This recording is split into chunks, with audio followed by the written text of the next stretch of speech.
Hello crushers, ये चल रही है क्रैशअप की एनसीईआरटी सॉल्यूशंस की सीरीज जिसमें हम एक सिंगल वीडियो में सारे के सारे क्वेश्चन सॉल्व कर लेते हैं इंक्लूडिंग एडिशनल एक्सरसाइजेस। आज का हमारा टॉपिक है करंट इलेक्ट्रिसिटी, जो कि क्लास 12 फिजिक्स का चैप्टर नंबर 3 है। मेरा नाम विक्रांत किरार है, मैंने IIT खड़गपुर से मैकेनिकल इंजीनियरिंग करी है और अब इस वीडियो को स्टार्ट करते हैं।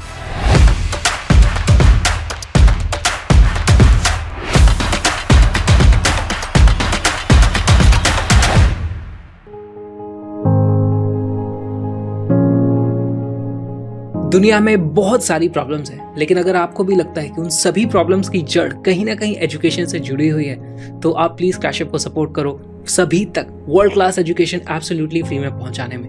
उसके लिए आप इस QR कोड को स्कैन कर सकते हो या फिर डिस्क्रिप्शन में दिए हुए लिंक्स का भी आप यूज कर सकते हो। मिल करके एक ऐसी दुनिया बनाते हैं जहां पर सभी को बेस्ट एजुकेशन एब्सोल्युटली फ्री में मिले। The storage battery of a car has an EMF of 12 volt. If the internal resistance of the battery is 0.4 ohm, what is the maximum current that can be drawn from the battery? तो हमारे पास ये battery है जिसका कुछ internal resistance है, उसको external resistance हम इस तरीके से कनेक्ट करते हैं। तो हमारे पास जो करंट की वैल्यू यहाँ पर आ जाएगी I is equal to total हमारे पास वोल्टेज कितना है यहाँ पर EMF का एप्सिलॉन E, और रेजिस्टेंस टोटल सर्किट में देखोगे तो उसकी वैल्यू आ जाती है R प्लस R। अब अगर हमें करंट की वैल्यू मैक्सिमम करनी है तो इस छोटे आर को तो हम चेंज नहीं कर सकते, आर की वैल्यू जरूर कम सकते हैं। तो फॉर मैक्सिमम करंट आर की वैल्यू मैं क्या कर दूंगा, 0। इसी को मैं लिख भी देता हूं। अगर हम आर की वैल्यू को 0 कर रहे हैं, यानी इसको 0 कर दिया, इसका मतलब क्या हुआ, हमने यहां से लेकर के यहां तक डायरेक्टली एक तार लगा दिया। इसको हम क्या बोलेंगे, हमने इस बैटरी को शॉर्ट सर्किट कर दिया है। तो फॉर मैक्सिमम करंट हम बैटरी को शॉर्ट सर्किट कर देते हैं। अब यहां पर हम वैल्यूज लिख देंगे I is equal to epsilon की वैल्यू दी हुई है हमें 12 वोल्ट डिवाइडेड बाय रेजिस्टेंस हमने 0 कर दिया है। इंटरनल रेजिस्टेंस की वैल्यू है 0.4 ओम, और यहाँ से वैल्यू आ जाती है 120 divided by 4 which is equal to 30 ampere. A battery of EMF 10 volt and internal resistance 3 ohm is connected to a resistor. इस तरीके से if the current in the circuit is 0.5 ampere, what is the resistance of the resistor? तो हमें इसका resistance बताना है और फिर बताना what is the terminal voltage of battery when the circuit is closed. तो देखो हमारे पास यहाँ पर कुछ करंट होगा इस तरीके से, और हम जानते हैं कि current I is equal to E divided by R plus R, क्योंकि ये दोनों रेजिस्टर्स सीरीज में आ चुके हैं।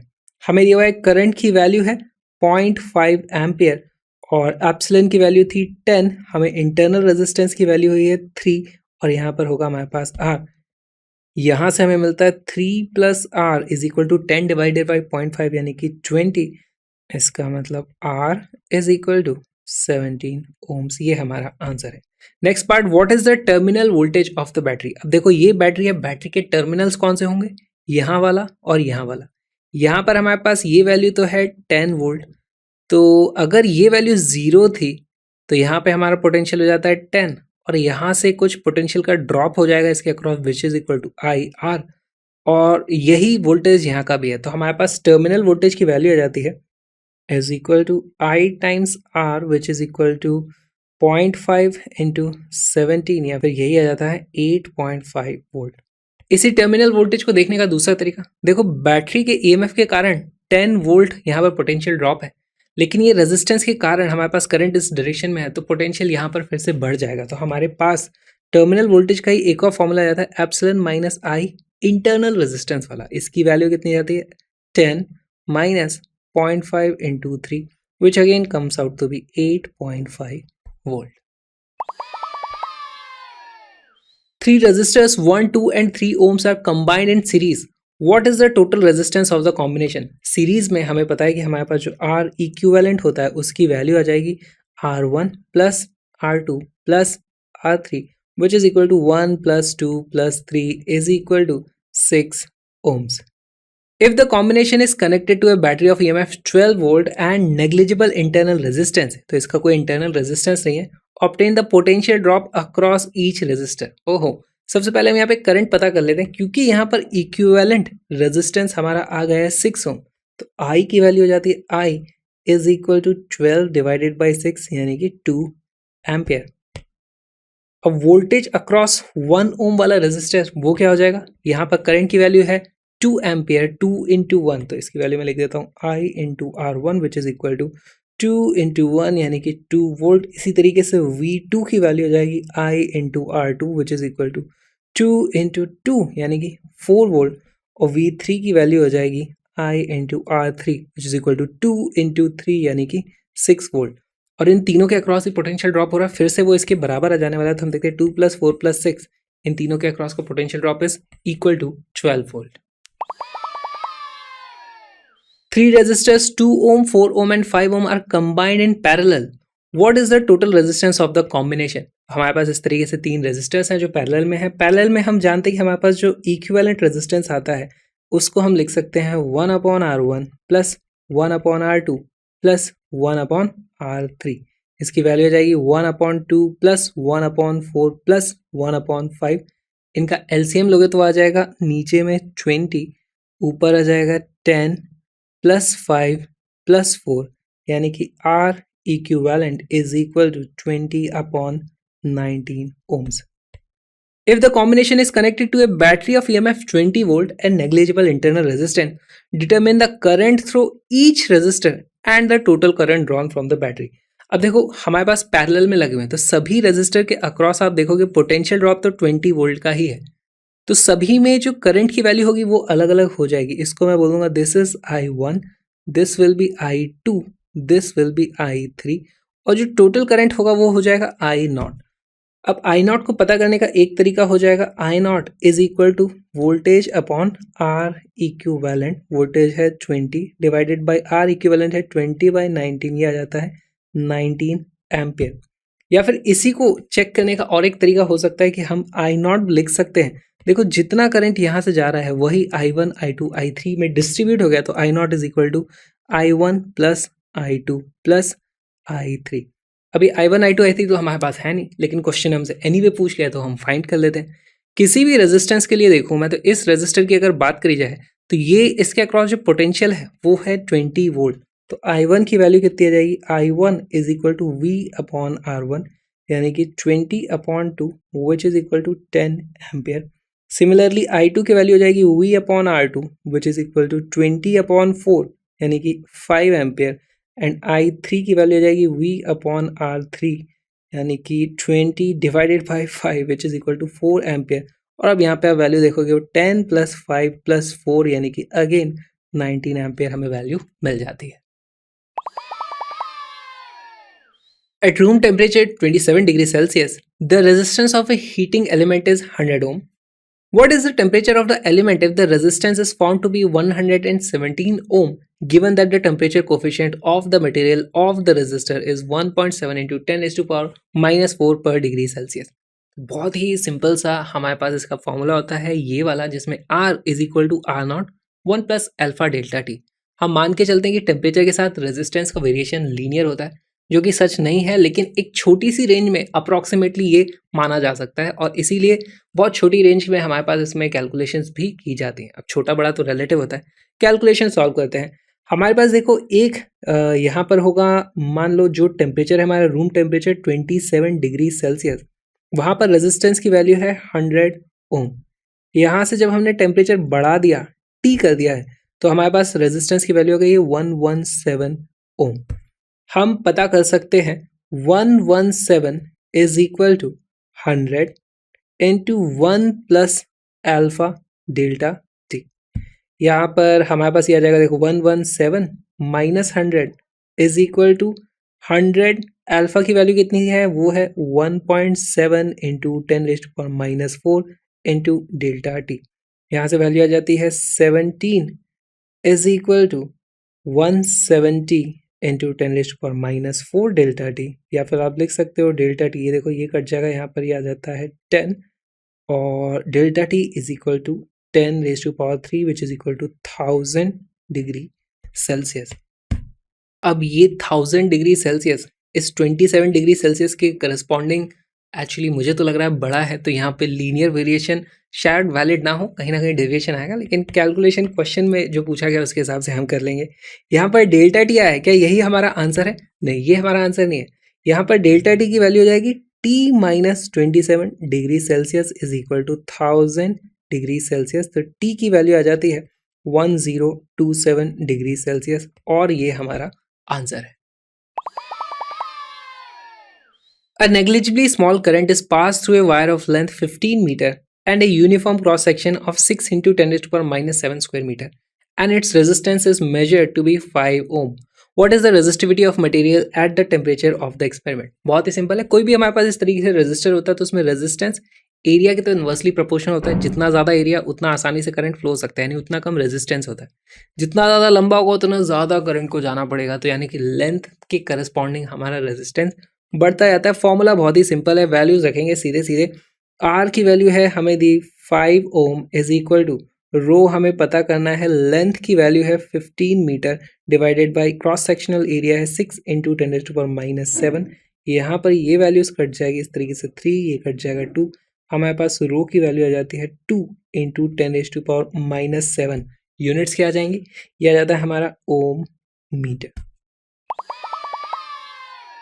A silver wire has a resistance of 2.1 ohm at 27.5 degrees Celsius and a resistance of 2.7 ohm at 100 degrees Celsius. Determine the temperature coefficient of resistivity of silver. तो बहुत ही simple question है। हमारे पास again formula एक ही है, R is equal to R naught 1 plus alpha delta T. हमारे पास इस पॉइंट पर जो टेम्परेचर है 27.5 डिग्री सेल्सियस, उस वक्त रेजिस्टेंस की वैल्यू है 2.1 ओम। यहाँ से हम टेम्परेचर बढ़ाते हैं, हम पहुँच जाते हैं 100 डिग्री सेल्सियस पर, रेजिस्टेंस की वैल्यू आ जाती है 2.7 ओम। हमारा रेजिस्टेंस बढ़ गया है टेम्परेचर बढ़ाने के साथ, अल्फा की वैल्यू पॉजिटिव आने वाली है। ऑलराइट, हमारे पास ये जो रेफरेंस टेम्परेचर है वो एक्चुअली रूम टेम्परेचर के पास में है, तो इसीलिए हम ये वाली वैल्यू आर नॉट की डायरेक्टली यूज़ कर सकते हैं। अगर ऐसा नहीं होता तो मान लो दोनों टेम्परेचर यहाँ कहीं पे होते तो हमें एक आर नॉट बनाना पड़ता और फिर दोनों के लिए ये वाला हम फॉर्मूला लगा करके सॉल्व करते हैं। अभी हमें वो नहीं करना पड़ेगा, कैलकुलेशंस बहुत आसान हो जाती है। हमारे पास 2.7 is equal to 2.1 into 1 plus alpha. Delta T की वैल्यू कितनी है, यहाँ पर जो टेम्परेचर डिफरेंस है वो आ जाता है हमारा 100 माइनस 27.5। ये वैल्यू आ जाती है 2.7 minus 2.1 is equal to 2.1 alpha, और ये आ जाता है 72.5। यहाँ से आप कैलकुलेट करोगे तो अल्फा की वैल्यू आ जाती है 0.6 upon 2.1 into 1 upon 72.5 which is equal to 0.00394, और इसकी यूनिट आ जाएगी पर डिग्री सेल्सियस या पर केल्विन, दोनों ही सेम चीज़ें। A heating element using nichrome connected to a 230 volt supply draws an initial current of 3.2 ampere which settles after a few seconds to a steady value of 2.8 ampere.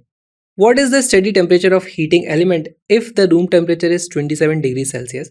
Temperature coefficient of resistance of the nichrome average over the temperature range involved is 1.7 into 10 raised to power minus 4 per degree Celsius.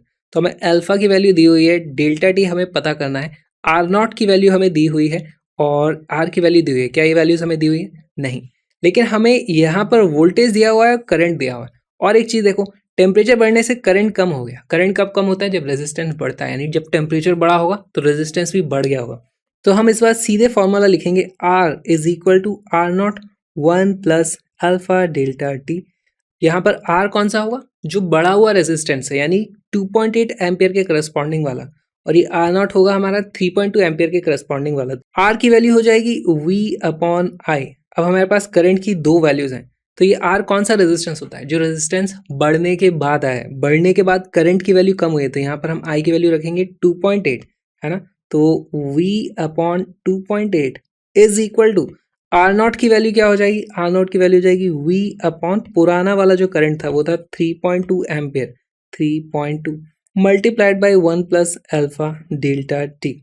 V से ये V cancel out हो जाएगा, हमारे पास value आएगी 3.2 divided by 2.8 is equal to 1 plus alpha delta T. ये हमारे पास आ जाता है 8 upon 7 minus 1 is equal to alpha delta T.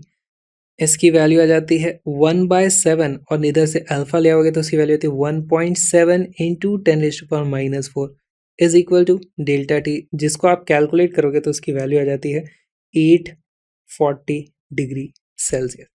अब क्या ये 840 डिग्री सेल्सियस हमारा आंसर है? नहीं, हमारे पास जो फाइनल टेम्परेचर है T final minus T initial, यही तो हमारा डेल्टा टी है, जिसकी वैल्यू आ जाती है 840 डिग्री सेल्सियस। तो टी फाइनल की वैल्यू हो जाती है 840 प्लस हमारे टी इनिशियल की वैल्यू कितनी थी 27 डिग्री सेल्सियस, तो यह आ जाएगा 27 this is equal to 867 degree Celsius और यही हमारा आंसर है। Determine the current in each branch of the network shown in figure 3.30। इसको सॉल्व करने के दो तरीके हैं, पहले में हम सिमेट्री का यूज करेंगे, दूसरे में हम सिमेट्री का भी यूज नहीं करेंगे। सिमेट्री का यूज कैसे, देखो यहाँ पर ये है 10 ओम का रेजिस्टेंस, ये भी है 10 ओम का रेजिस्टेंस, ये है 5 ओम का रेजिस्टेंस, ये भी है 5 ओम का रेजिस्टेंस। अगर हमारे पास ऐसा होता कि यहाँ 10 है, यहाँ 5 है, यहाँ भी 10 है, यहाँ भी 5 होता, उस केस में एक बैलेंस व्हीटस्टोन ब्रिज हो जाता और इस वाले रेजिस्टेंस में कोई करंट पास नहीं होता, हम इसको ऐसे कैसे डिलीट कर देते यहाँ से और क्वेश्चन को सॉल्व कर लेते।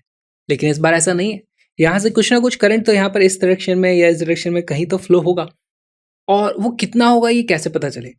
तो एक चीज हमें देखनी पड़ेगी, क्योंकि यहाँ पे सिमेट्री है तो इन दोनों के अक्रॉस जो भी पोटेंशियल है वो बराबर होगा और इन दोनों के अक्रॉस जो भी पोटेंशियल है वो भी बराबर होगा। तो यहाँ पर अगर मैं सभी पोटेंशियल्स को पहले मार्क कर लूँ, ये वाला मान लो मैंने बोल दिया दिस इज 0, तो ये वाला पोटेंशियल हो जाता है 10 वोल्ट। यहाँ पर पोटेंशियल हो जाता है, मान लो इस पॉइंट का पोटेंशियल मैं बोलता हूँ x, तो ये भी हो जाता है x, ये हो जाता है हमारा y, ये हमारा 0 हो जाएगा क्योंकि यहाँ पर ये कनेक्टेड है। और हमने देखा कि ये दोनों के बीच में जो पोटेंशियल ड्रॉप है वही पोटेंशियल ड्रॉप यहाँ पे आना चाहिए।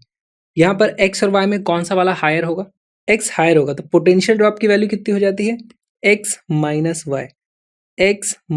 वाई इज इक्वल टू, इन दोनों के बीच में पोटेंशियल ड्रॉप कितना है, ये d जो पॉजिटिव ही होगा कुछ वैल्यू यहाँ पर इस तरीके से, तो इसकी वैल्यू आ जाती है d का अगर मैं पोटेंशियल बोल दूँ z, तो यह आ जाता है z माइनस 0, तो मैं डायरेक्टली लिख सकता हूँ this is equal to z। अब यहाँ पर z को लिखने की बजाय मैं सीधे सीधे लिख दूँ कि this is x minus y. ये हमने सिमेट्री का यूज कर लिया है। अब देखो ये क्वेश्चन बड़ी आसानी से सॉल्व हो जाएगा। कैसे होगा, हमें लगा देना है KCL किरचॉफ करंट लॉ, यहाँ पर कहीं पे भी लगा दो। हमारे पास वेरिएबल कितने हैं, x है y है, बस दो ही वेरिएबल है, हमें पोटेंशियल पता करना है। तो ठीक है, मैं इस जगह पे अगर वैल्यू रखूं तो यहाँ से तीन तरफ हमारे पास करंट जा रहा है। एक करंट ऑब्वियसली कोई ना कोई सा एक नेगेटिव होगा इनमें से, अगर मैं इस तरीके से डायरेक्शन बनाता हूँ तो, लेकिन मैं बोल दूंगा सभी करंट का मैग्नीट्यूड अगर मैं ऐड करूंगा तो उसकी वैल्यू 0 होनी चाहिए। टोटल करंट यहाँ से जो निकल रहा है उसकी वैल्यू 0 होनी चाहिए। तो क्या लिखेंगे, x minus 10 divided by 10, x में से 10 यहाँ पर जो पोटेंशियल ड्रॉप है डिवाइडेड बाय रेजिस्टेंस, वही यहाँ पे करंट होगा। हम जानते हैं कि इसकी वैल्यू नेगेटिव आने वाली है, x की वैल्यू 10 से तो कम होगी, लेकिन हम इस पॉइंट से बाहर जाते हुए सभी करंट्स की वैल्यू लिख रहे हैं। तो एक वैल्यू हमने लिख ली, अब ये वाले की वैल्यू रखते हैं। यहाँ पर पोटेंशियल ड्रॉप कितना है, this plus x minus Y divided by, यहाँ पर पोटेंशियल ड्रॉप, उसके बाद रेजिस्टेंस की वैल्यू है 5, प्लस यहाँ पे पोटेंशियल ड्रॉप कितना है, x minus Y divided by 10, इसकी वैल्यू 0 आनी पड़ेगी। यहाँ पर डिनोमिनेटर में सभी वैल्यूज को 10 करके आप ऐड करोगे, एलसीएम ले लोगे बेसिकली, तो हमें यहाँ पर मिल जाता है x minus 10 plus 2x minus 2x plus 2y plus x minus Y is equal to 0। यहाँ पर प्लस 2x से माइनस 2x कट गया, इक्वेशन आ जाती है 2x plus y is equal to 10 which is equation number 1। अब हम same current law लगा देंगे यहाँ पर B पर, B से निकलने वाले सभी करंट की वैल्यू सम करने के बाद 0 होनी चाहिए। तो KCL at B, this was KCL at A। इधर से जो करंट इस तरफ जा रहा होगा हमारे हिसाब से मान लेंगे y बड़ा था, y minus x divided by 10 plus यहाँ से y माइनस इधर का पोटेंशियल कितना है, y minus x minus y divided by resistance 5 plus y से इधर 0 है, y minus 0 upon 5 should be equal to 0। जो भी वैल्यू अपने आप नेगेटिव आनी होगी वो हो जाएगी। हमारे पास तो ये इक्वेशन आ जाती है। डिनोमिनेटर में सभी को 10 कर दोगे तो यहाँ पर वैल्यू देखो हमें क्या मिलती है, y minus x plus 2y minus 2x plus 2y plus 2y is equal to 0। ये हो जाता है 7y is equal to 3x, this is equation number 2। हमारे पास दो इक्वेशन है, दो वेरिएबल हैं, क्या हम इसे सॉल्व कर सकते हैं, हम लिख देंगे 7y is equal to 3, x की जगह मैं लिख दूंगा यहाँ से x की वैल्यू कितनी आती है 10 माइनस वाई अपॉन 2, तो जाएगा 10 माइनस वाई अपॉन 2। आप इसको सॉल्व करोगे, ये आ जाता है 14y is equal to 30 minus 3y, y is equal to 30 upon 17 volt. अब इसी y की वैल्यू को यहाँ पर रख दोगे तो आपको x की वैल्यू पता चल जाएगी, x is equal to 7/3 into 30/17 volt which is equal to 70/17 volt. हमारे पास x का पोटेंशियल आ गया, y का पोटेंशियल आ गया। क्या हम d पॉइंट का पोटेंशियल पता कर सकते हैं? वो भी हमें पता चल जाएगा। पोटेंशियल एट d उसकी वैल्यू है x minus y which is equal to 40/17 volt. हमारे पास सारे पोटेंशियल्स आ चुके हैं और हमारे पास सारे रेजिस्टेंस है, तो हम सभी में करंट भी निकाल सकते हैं। लेकिन अब इस क्वेश्चन को इस तरीके से सॉल्व करेंगे, मान लो हमें इस सिमेट्री वाली चीज़ पता नहीं होती, तो इसको हम कैसे सॉल्व करते हैं? हमारे पास यहाँ का पोटेंशियल है 0, यहाँ पे पोटेंशियल है 10, इस पॉइंट का पोटेंशियल यानी यहाँ का पोटेंशियल x है, यहाँ का पोटेंशियल y है। इस बार यहाँ का पोटेंशियल हमने z ही माना हुआ है, z is equal to y minus x हमने नहीं किया है। तो देखो अब हम लगाएंगे KCL एट y से तीन तरफ करंट गया है, तीनों का सम मिलकर के 0 होना चाहिए। हमारे पास वैल्यू आ जाएगी y minus x upon 10 plus y minus z upon 5 plus y minus 0 upon 5 is equal to 0।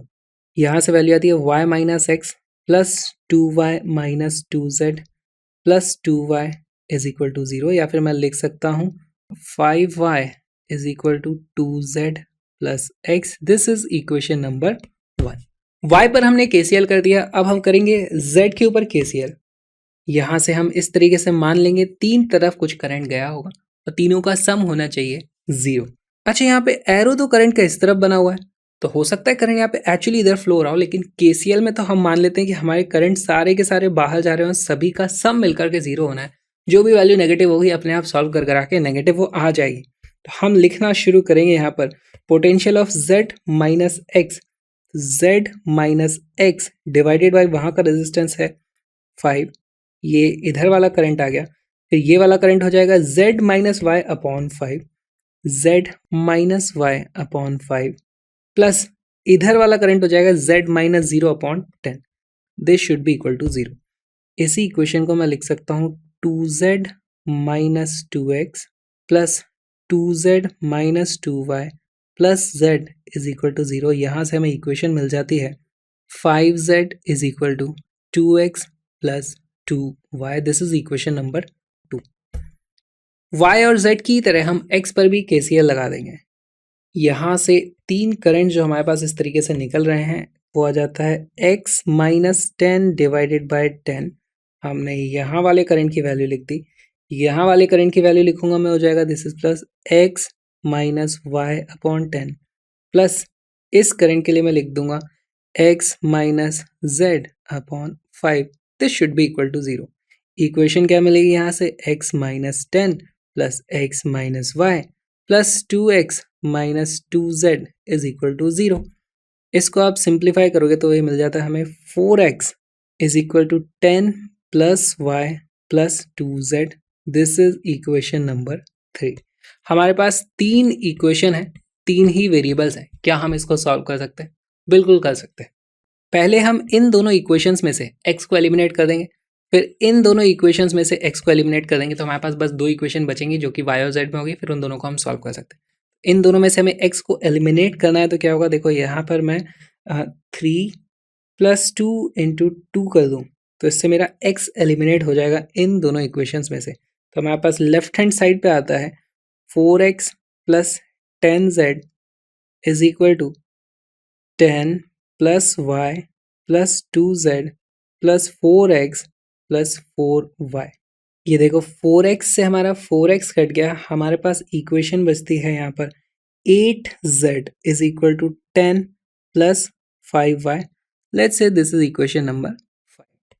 अब हमने 2 और 3 में से तो x हटा दिया, अब इसमें से 1 और 3 का यूज करके भी मैं x हटा सकता हूँ। कैसे हटाऊंगा देखो, 3 प्लस 4 टाइम्स 1 कर दो, 3 प्लस 4 टाइम्स 1, इससे हमें क्या मिलता है, लेफ्ट हैंड साइड पे आ जाता है हमारे पास 4x plus 20y is equal to 10 plus y plus 2z, ये तो हमारा एज इट इज ये आ गया। अब इसको हमें 4 से मल्टीप्लाई करके ऐड कर देना है, प्लस 4 इंटू 2 यानी कि 8z प्लस 4x। अगेन आप देखोगे 4x से 4x एलिमिनेट हो जाता है और हमारे पास इक्वेशन आ जाती है 19y is equal to 10 plus 10z। यहाँ पर दो इक्वेशन है, दो वेरिएबल है। यहाँ पर देखो दोनों तरफ से 10 मैं इस तरफ ले जाऊंगा तो मेरे पास आता है 19 upon 10 y is equal to 1 plus z। अब यहाँ पे z लिखना था, z की जगह मैं ये वाला z लिख दूंगा, इधर मैं 8 से डिवाइड कर दूंगा तो हो जाता है 10 प्लस 5y डिवाइडेड बाय 8। ये हमारे पास y में एक इक्वेशन है, आप इसको सॉल्व करोगे तो यहाँ से y की वैल्यू आ जाती है 30 डिवाइडेड बाय 17 वोल्ट। अगर y की वैल्यू आ चुकी है तो हम z की वैल्यू निकाल सकते हैं। z की वैल्यू आ जाती है 40 डिवाइडेड बाय 17 वोल्ट और इन दोनों वैल्यूज का यूज करके आप x की वैल्यू भी पता कर सकते हो, वो आ जाता है 70 अपॉन 17 वोल्ट। हमारे पास सारे के सारे पोटेंशियल आ गए हैं, हमने सिमेट्री का यूज नहीं किया है। क्या हम सारे के सारे करंट पता कर सकते हैं? अब बहुत ही आसान है, देखो यहाँ पर अगर हमें टोटल करंट आई नॉट की वैल्यू पता करनी है, दिस इज आई नॉट, हम यहाँ पर 10 माइनस एक्स डिवाइडेड बाई 10 कर देंगे तो 10 minus x divided by 10 is equal to I naught और उसकी वैल्यू आ जाती है 10 डिवाइडेड बाई 17 एम्पियर। क्या मैं यहाँ से इधर जाने वाला करंट पता कर सकता हूँ? इसको मैं बोल दूंगा आई ए बी। देखो आई ए बी की वैल्यू हो जाएगी I A B is equal to potential of X minus potential of Y, X minus Y divided by 10। X की वैल्यू 70 अपॉन 17, वाई की वैल्यू है 30 अपॉन 17, तो 70 माइनस 30 डिवाइडेड बाई 17 और नीचे आ जाएगा हमारे पास 10 which is equal to 4 upon 17 ampere. अच्छा यहाँ से आ रहा था 10 अपॉन 17 एम्पियर, इस तरफ जा रहा है 4 अपॉन 17 एम्पियर, तो यहाँ पर ज़रूर आ रहा होगा, इन दोनों को सब्ट्रैक्ट कर दो कितना 6 अपॉन 17 एम्पियर। तो हम डायरेक्टली लिख सकते हैं current from A to D is equal to 6 upon 17 ampere. क्या हम यहाँ से इधर जाने वाला करंट पता कर सकते हैं?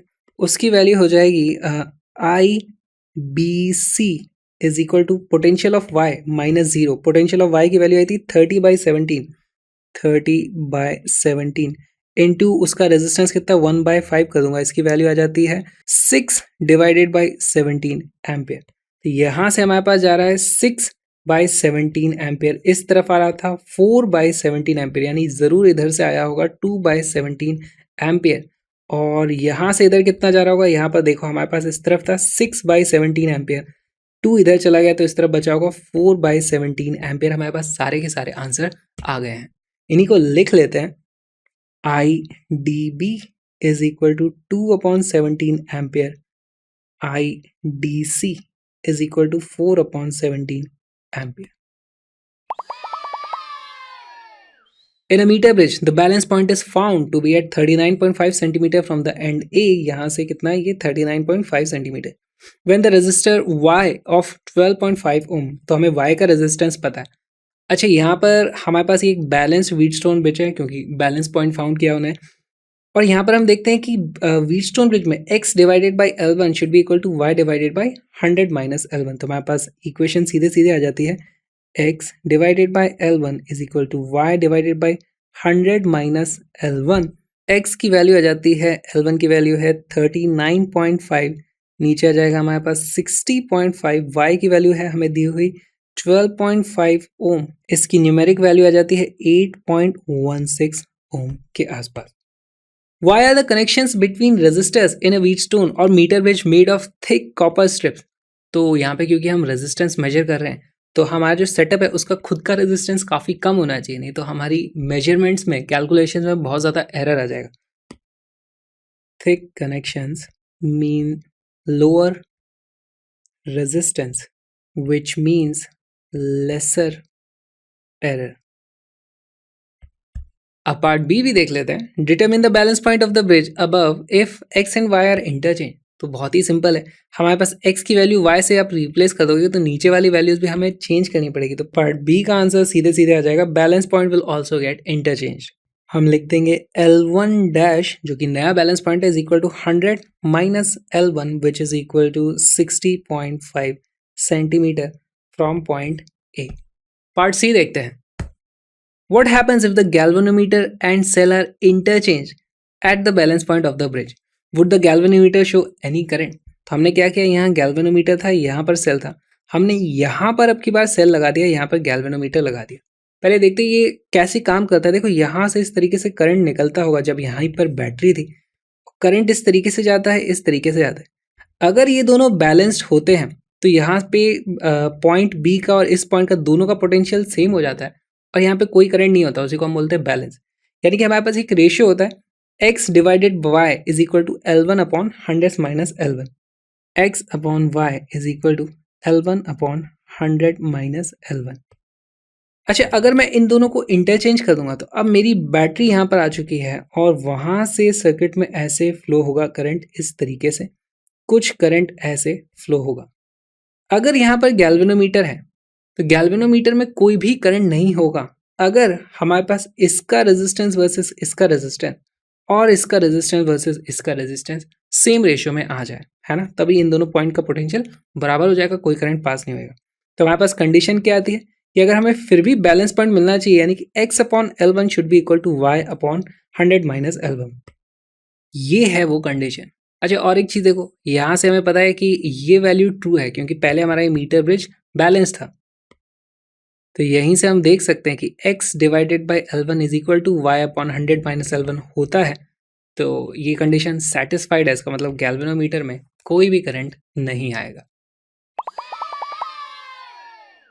A storage battery of EMF 8 volt and internal resistance 0.5 ohm is being charged by a 120 volt DC supply using a series resistor of 15.5 ohm. What is the terminal voltage of the battery during charging? What is the purpose of having a series resistor in the charging circuit? बहुत अच्छा question है। पहले तो एक बात समझो, अगर हमारे पास ये बैटरी है, अगर इसमें इस दिशा में करंट है, यानी ये करंट बैटरी निकाल रही है, अपना जोर लगा करके करंट इधर पास करा रही है ना, तो इसका मतलब बैटरी डिस्चार्ज हो रही है। अगर हमें बैटरी को रिचार्ज करना है तो करंट की वैल्यू जरूर इस तरफ होनी चाहिए। अच्छा, यहाँ पर तो इस तरीके से पोटेंशियल ऑफ द बैटरी इधर करना चाहिए थी, तो ये इधर जाएगा क्यों?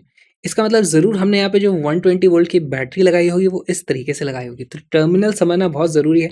बैटरी को रिचार्ज करना है तो उसमें उल्टी दिशा में करंट फ्लो कराना पड़ता है। हमने जरूर यहाँ पर 120 वोल्ट इस तरीके से लगाया होगा। अब हमें करना पड़ा इस बैटरी का टर्मिनल वोल्टेज कितना है। तो देखो, टर्मिनल वोल्टेज के लिए हमें यहाँ पर पहले तो सर्किट में करंट पता करना पड़ेगा। ये है हमारा मान लो करंट I, तो I की वैल्यू कितनी हो जाती है? I इज इक्वल टू, यहाँ पर देखो पोटेंशियल था हमारे पास 0, यहाँ पे हो चुका है 120, यहाँ पर फिर से हो गया है हमारे पास 120 माइनस 8 यानी 112, और फिर हमारे पास दो सीरीज में रेजिस्टर्स हैं, तो इसकी वैल्यू हो जाएगी 120 माइनस 8 डिवाइडेड बाई रेजिस्टर्स कितने हैं हमारे पास 0.5 plus 15.5 which is equal to 112 divided by 16 which is equal to 7 ampere. हमारे पास करंट की वैल्यू आ चुकी है। तो यहाँ का जो टर्मिनल वोल्टेज है उसकी वैल्यू हो जाएगी, देखो यहाँ पर मान लो आप 0 था तो 0 से इस तरफ हो जाता है -8 और फिर यहाँ से इस तरफ और भी ज़्यादा कम होगा, है ना, तो वो वैल्यू हो जाएगी -8 minus IR।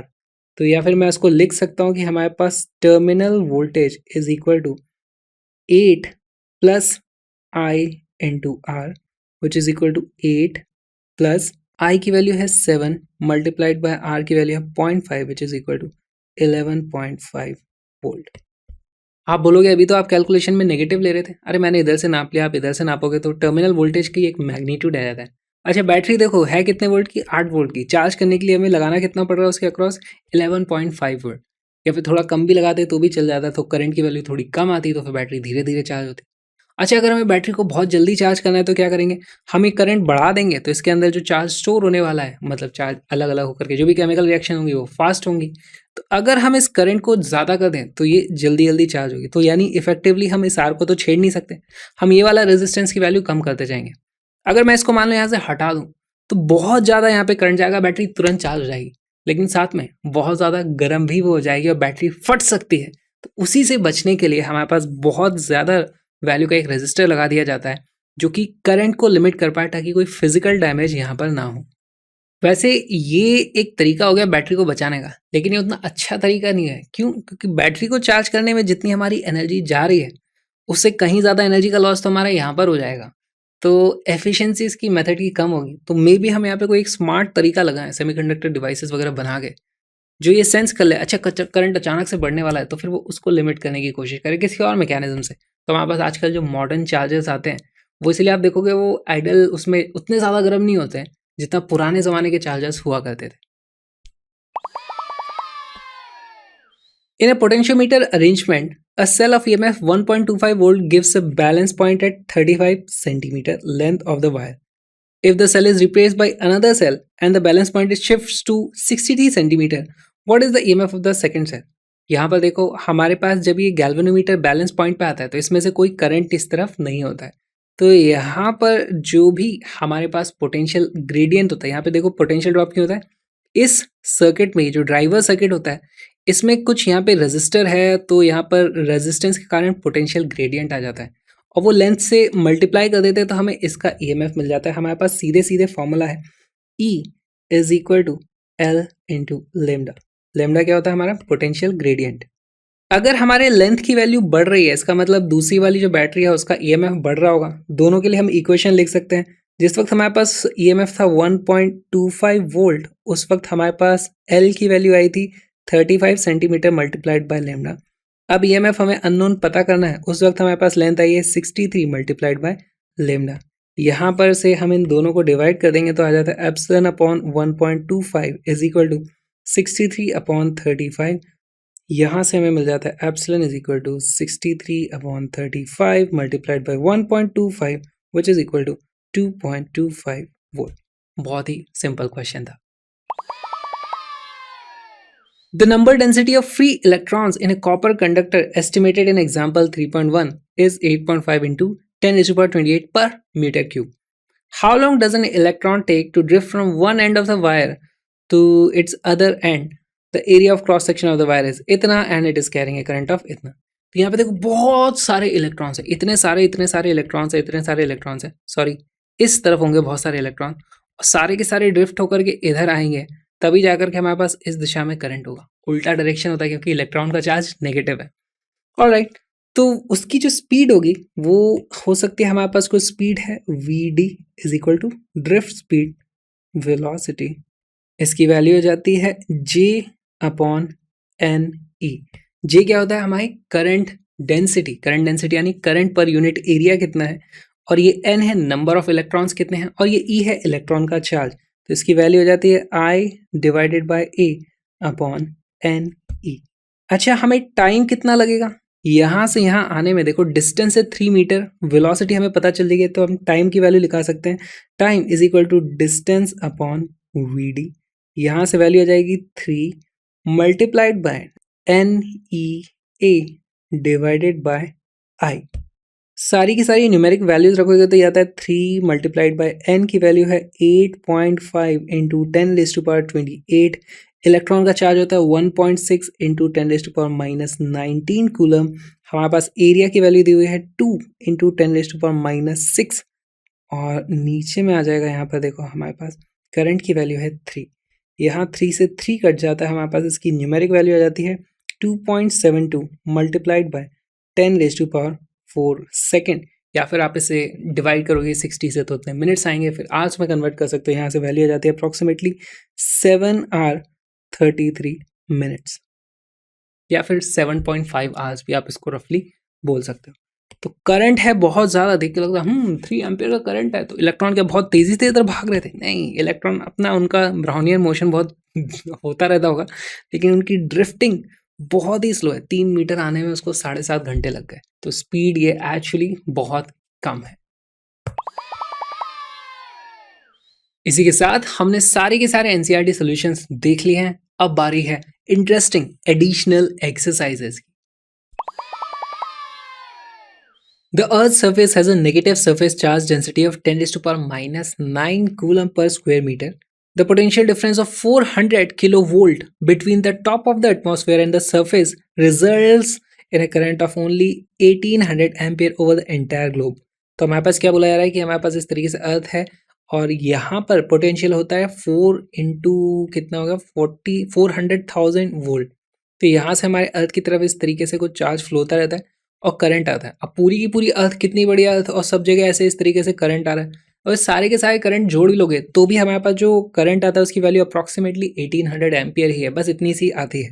If there were no mechanism of sustaining atmospheric electric field, how much time रफली would be required to neutralise the earth surface. तो हमें बोला जा रहा है कि अगर यहाँ पर एक्चुअली इस तरफ करंट है यानी कि चार्ज ऊपर से नीचे आ रहा है पॉजिटिव, हम ऐसा मानेंगे, लेकिन यहाँ पे कुछ ना कुछ हमारे एक्टिविटीज़ होती हैं एटमॉस्फेरिक, जैसे थंडरस्टॉर्म हो गया कुछ और हो गई, उसके कारण ये फिर से रिचार्ज होता रहता है, इसलिए वो कंटिन्यूसली करंट मेंटेन है।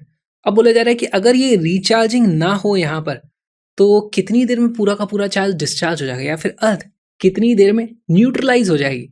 तो इसको सॉल्व कैसे किया जाए। तो यहाँ पर मान लो चार्ज फ्लो होना शुरू हो गया, फ्लो होते होते फिर चार्ज खत्म होता जाएगा, तो हम देखेंगे इफेक्टिवली कि इलेक्ट्रिक फील्ड की वैल्यू भी कम पड़ती जा रही है, हमारा पोटेंशियल डिफरेंस कम होता जा रहा है और रेजिस्टेंस की वैल्यू आप मान लो कि यूनिफॉर्म है, कांस्टेंट है। तो V is equal to I R में हमारा V गिरता जाएगा तो करंट की वैल्यू भी कम होती जाएगी और देखा जाए सही तरीके से तो कभी भी वो value T is equal to infinite time लग जाएगा जब जाकर के हमारी ये वैल्यू जीरो होने वाली है। It's like discharging a capacitor. लेकिन हमारी सिंप्लिसिटी के लिए मान लेंगे हम कि I की वैल्यू यानी करंट की वैल्यू कांस्टेंट है। हमारे पास चार्ज की वैल्यू होती है करंट इनटू टाइम t, तो टाइम t की वैल्यू हो जाएगी चार्ज अपॉन करंट। ये करंट की वैल्यू तो हमें पता है 1800 एम्पियर है, लेकिन चार्ज कितना है तो इसको पता करने के लिए हमें देखो सरफेस चार्ज डेंसिटी दी हुई है, अर्थ का रेडियस दिया हुआ है, तो हमारे पास जो चार्ज की वैल्यू हो जाएगी Q is equal to sigma multiplied by area. Sigma की वैल्यू है 10 into -10⁻⁹ coulomb per square metre और एरिया हमारी अर्थ का सरफेस एरिया कितना है हो जाएगा 4 pi R E. Radius of earth की वैल्यू कितनी है 6.37 इंटू 10⁻⁶ इसका स्क्वायर। ये वाली वैल्यू आ जाएगी हमारी Q डिवाइडेड बाय I आप कर दोगे तो हमारे पास टाइम की वैल्यू आ जाती है 10⁻⁹ multiplied by 4 into 3.14 multiplied by 6.37 into 10⁻⁶ इसका स्क्वायर कर दोगे, नीचे आ जाएगा 1800 और अप्रॉक्सीमेटली वैल्यू आ जाती है 283.3 सेकेंड। क्लियरली ये जो आंसर आया ये एक बहुत ही गलत एस्टिमेट है। गलत एस्टिमेट क्यों है? क्योंकि हमारा ये जो अजम्पशन था कि करंट की वैल्यू कांस्टेंट रहती है वो अपने आप में एक गलत अजम्पशन है। 6 lead acid types of secondary cells, each of EMF 2 volt and internal resistance 0.015 ohm, are joined in series to provide a supply to a resistance of 8.5 ohm. What are the current drawn from the supply and its terminal voltage? तो हमारे पास इस तरीके से 6 एक छोटे छोटे sales को लगा दिया है। जैसे हम देखते हैं रिमोट में 2 सेल्स को एक साथ लगा देते हैं। पुराने ज़माने में ट्रांजिस्टर रेडियोस होते थे उसमें एक्चुअली 6 सेल्स को एक साथ लगाया जाता था। तो अगर आप इन सबको सीरीज में जोड़ दोगे तो यहाँ पे हम देखते हैं कि जो हमारे पास इफेक्टिव एक बड़ी बैटरी इसको मैं बोल सकता हूँ, वहाँ पर इफेक्टिव ईएमएफ हो जाएगा 6 एप्सिलॉन, जो भी यहाँ पर इसका ई था, और इफेक्टिव इंटरनल रेजिस्टेंस भी हो जाएगा 6 टाइम्स आर। ऑलराइट, अब यहाँ पे हमें कैलकुलेशंस कर लेनी है। करंट की वैल्यू हो जाएगी जो हमारा ईएमएफ है divided by R plus 6 R, values रखेंगे, ये आ जाता है हमारे पास 12। आर की वैल्यू हमें दी हुई है 8.5 और हमारे पास 6 आर की वैल्यू जाती है 0.09, which is approximately equal to 1.4 ampere. हमें पूछा है टर्मिनल वोल्टेज की वैल्यू कितनी है। टर्मिनल वोल्टेज यहाँ पर देखो, ये जो बैटरी है इसके 2 टर्मिनल्स का जो वोल्टेज है वो हमें देखना होगा। तो ये वो हम कैसे देख सकते हैं, या तो 6 epsilon minus I into 6 R ये मैं कर दूं, या फिर इसके टर्मिनल का जो वोल्टेज है वही, तो यहाँ पर जो वोल्टेज है रेजिस्टर के अक्रॉस वो मैं पता कर सकता हूँ। तो टर्मिनल वोल्टेज की दोनों फॉर्मूले आ सकते हैं 6E minus I into 6R which is also equal to I into capital R. तो ये हम कैलकुलेट करेंगे, जो हमें आसान लगता है 1.4 इंटू रजिस्टर की वैल्यू है 8.5, इससे हमारा आंसर जाएगा 11.9 वोल्ट। देखते हैं इसका नेक्स्ट पार्ट।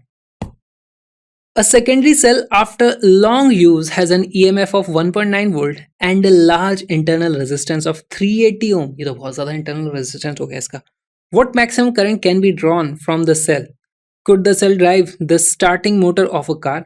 तो हमारे पास starting motor, आप जब इसके बारे में पढ़ोगे तो ये मोटर्स ऐसी होती है जिनको स्टार्टिंग में जैसे ही आप ऑन करते हो बहुत ज़्यादा करंट की वैल्यू चाहिए होती है ना। फिर उसके बाद करंट की रिक्वायरमेंट कम हो जाती है, तो हमें बहुत हाई करंट चाहिए स्टार्टिंग में। हम देख के बता पा रहे हैं यहाँ पर मैक्सिमम करंट कुछ भी ज़्यादा निकल नहीं पाएगा। चेक कर लेते हैं, हमारे पास करंट की वैल्यू आ जाती है E/R+R।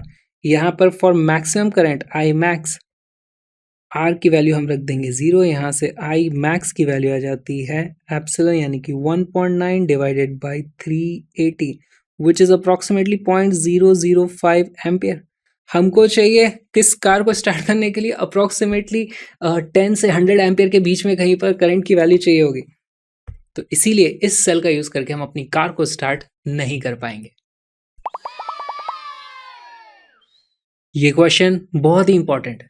मैं अक्सर सोचता था कि हमारे आसपास ये जो तार लटके हुए होते हैं, कभी आपने देखा होगा, इसका ये जो एक तार होता है इस तरीके का दिखता है, और आप इसको देखोगे तो ये बहुत सारे इस तरीके के स्ट्रैंड्स का मिलके बना हुआ है।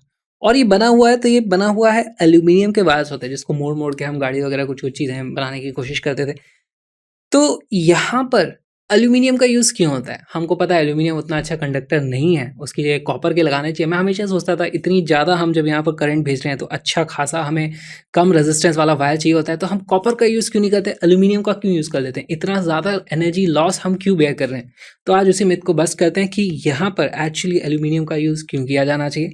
देखो, to wires of equal length, one of aluminium and the other of copper have the same resistance. तो अगर मैं बात करूँ कि यहाँ पर जितना भी तार है, अगर दो तार हैं दोनों का रेजिस्टेंस सेम रखना है, तो एक को मैं एल्यूमिनियम से बनाऊंगा, एक को कॉपर से बनाऊंगा।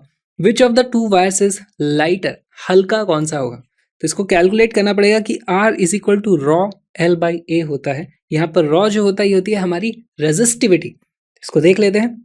हमें दिया गया है resistance of aluminium wire is equal to resistance of copper wire, which is equal to resistivity of aluminium into length of aluminium divided by area of aluminium is equal to resistivity of copper into length divided by cross sectional area of copper। यहाँ पर हमें बोला गया है कि दोनों की length बराबर है, दोनों का रेजिस्टेंस बराबर है, तो लेंथ से लेंथ को हम कैंसिल आउट कर देंगे और हमारे पास एक रेशियो आ जाएगा। देखो, area of aluminium upon area of copper is equal to resistivity of aluminium divided by resistivity of copper. तो यहाँ पर हम देख के भी समझ में आ रहा है जिसकी रेजिस्टिविटी ज़्यादा होगी तो उसके लिए हमें चौड़ा वायर यूज़ करना पड़ेगा ताकि एरिया बढ़ जाए और इफेक्टिवली रेजिस्टेंस की वैल्यू सेम आ जाए। अच्छा, हमें ये सब चेक नहीं करना है, हमें देखना है कि वजन की वैल्यू क्या होने वाली है। तो हम मान लो चेक करने चाहें मास of aluminium divided by mass of copper, उसकी वैल्यू कितनी हो जाएगी?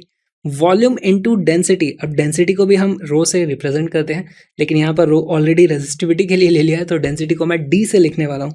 मास ऑफ एल्यूमिनियम हो जाएगा एरिया ऑफ एल्यूमिनियम इनटू उसकी जो लेंथ है L multiplied by density of aluminium divided by area of copper into length into density of copper. Again L से L कैंसिल आउट हो जाएगा, दोनों की सेम लेंथ है, तो यहाँ पे हम लिख सकते हैं area of aluminium divided by area of copper multiplied by density of aluminium को क्या लिख सकते हैं? तो वो हो जाएगी density of water multiplied by हमारे जो इसकी रिलेटिव डेंसिटी है, तो उसको मैं लिख दूंगा 2.7 into density of H2O upon हमारे पास आ जाएगा 8.9 into density of H2O। Again ये वाली वैल्यूज हमारी कट जानी है।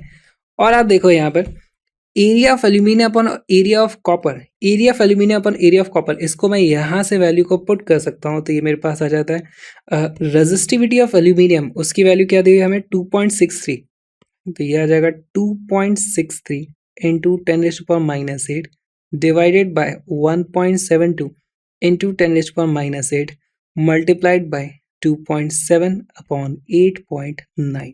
इसकी न्यूमेरिक वैल्यू आ जाती है 0.464। तो मैं लिख सकता हूँ mass of aluminium wire is equal to 0.464 times mass of copper wire, या फिर मैं लिख सकता हूँ mass of copper wire is equal to 2.16 times mass of aluminium wire. Basically इसी को दूसरी तरफ जाकर के मैंने रेसिप्रोकेट कर दिया।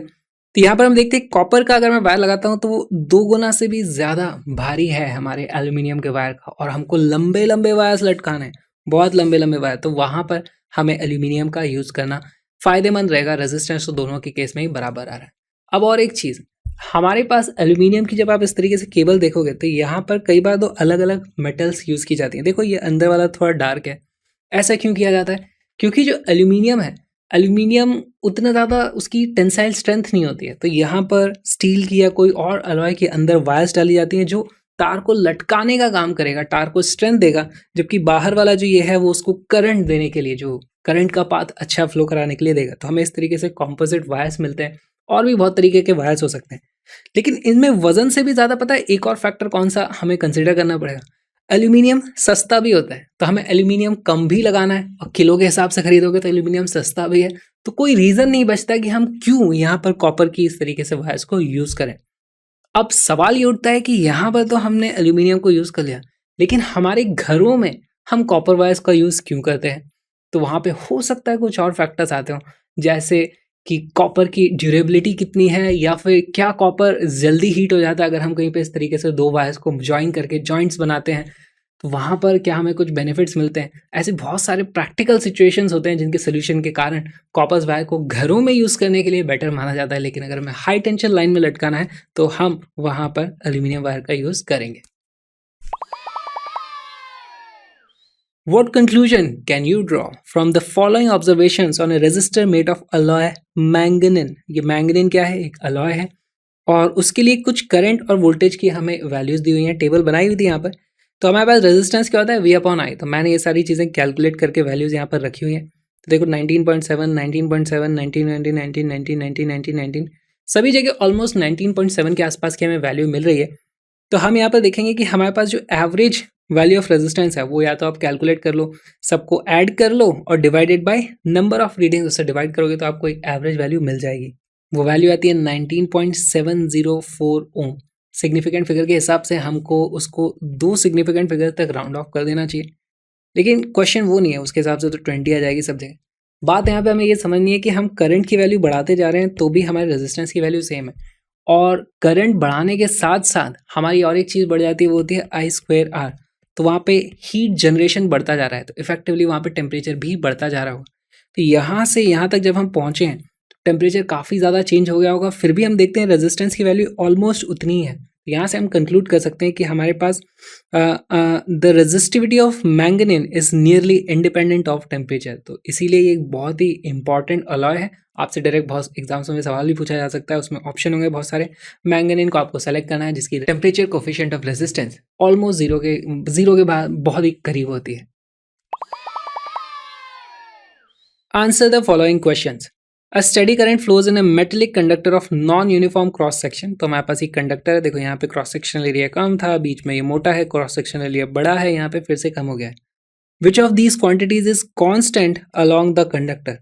करंट, तो यहाँ से देखो जितना करंट गया है वही करंट यहाँ से भी गया होगा, वही करंट यहाँ से गया होगा, तो करंट इज कांस्टेंट।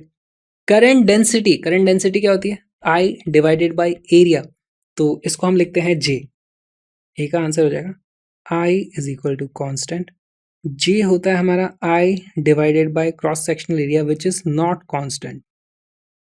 अलग अलग क्रॉस सेक्शंस पे एरिया की वैल्यू अलग अलग है, तो करंट डेंसिटी की वैल्यू अलग अलग हो जाएगी। Next is electric field. Electric field होता है रो इंटू जे। अब अगर हमारी करंट डेंसिटी J ही कांस्टेंट नहीं है तो इलेक्ट्रिक फील्ड कैसे कांस्टेंट हो सकता है, और इसीलिए ये भी आ जाएगा दिस इज नॉट कांस्टेंट।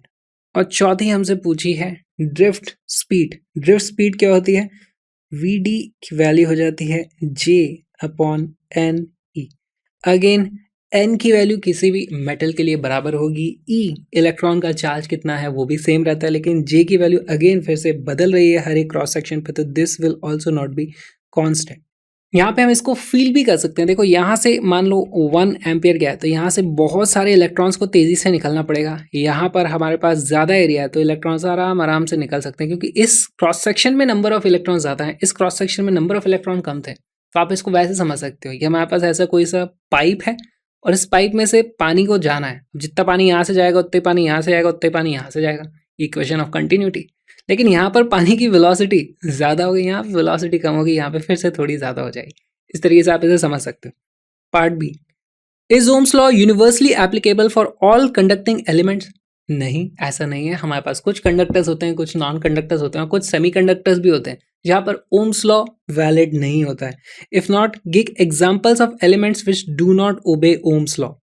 यहाँ पर हम जिन एलिमेंट्स की बात कर रहे हैं वो हमारे एलिमेंट कार्बन, सिलिकॉन, वो वाले एलिमेंट्स की बात नहीं करेंगे। हम सीधे सीधे लिख देंगे आंसर। हमारा आंसर आ जाएगा डायोड, ट्रायोड या फिर वैक्यूम ट्यूब्स।